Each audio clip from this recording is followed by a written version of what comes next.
proposition de loi interdisant le voile dans le sport a été adoptée au Sénat le 18 février dernier. On parle du voile, mais ça regroupe énormément, évidemment, d'autres choses. On va en parler. François Bayrou a donc emboîté le pas aussi et décidé de la présenter à l'Assemblée.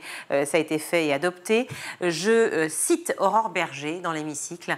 Le sport n'a pas à être un terrain de l'entrisme religieux, qui reprenait les termes du Premier ministre. Pourquoi utiliser, selon vous, le terme entrisme ?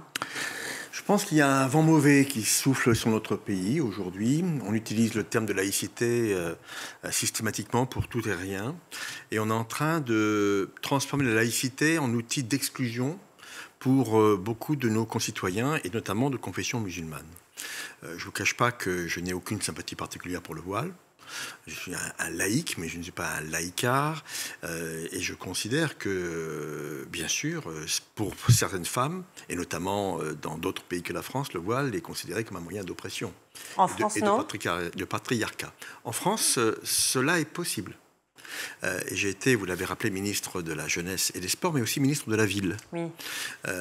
Et à l'époque, j'avais eu ce propos qui a d'ailleurs fait beaucoup polémique. J'avais dit, mais en France, il y a des quartiers qui sont soumis à l'islamisme politique, et pas un seul, pas deux. J'avais évoqué 100 quartiers similaires à Molenbeek. Et je ne regrette pas ce propos que j'avais utilisé dans les années 2016-2017, après la série d'attentats. Oui, il y a une menace salafiste. Oui, il y a une menace islamiste politique dans notre pays. Simplement, je ne considère pas que les 6 millions de musulmans qui habitent notre pays sont demain des djihadistes potentiels. Et ce qui me gêne dans cette proposition de loi, c'est que sous prétexte de laïcité, on mélange tout finalement, on veut interdire le voile dans le sport, dans les compétitions pour l'instant. Pour l'instant, les compétitions, mais pourquoi pas dans l'entraînement ? Et pourquoi pas demain dans les clubs de théâtre ? Et pourquoi pas demain dans les écoles de musique ? Et pourquoi pas demain dans les universités ?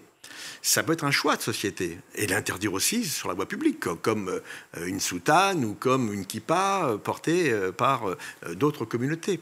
Donc jusqu'où on va ?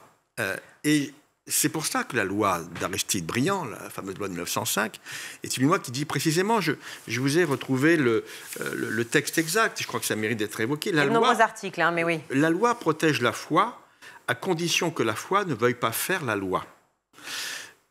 C'est une loi qui vise à la neutralité de l'État et non pas à imposer finalement que la religion ne puisse être utilisée que dans le cercle privé. Ça peut être un choix de société, en disant la religion ne doit pas dépasser la porte de l'église, de la synagogue, de la mosquée ou de votre domicile.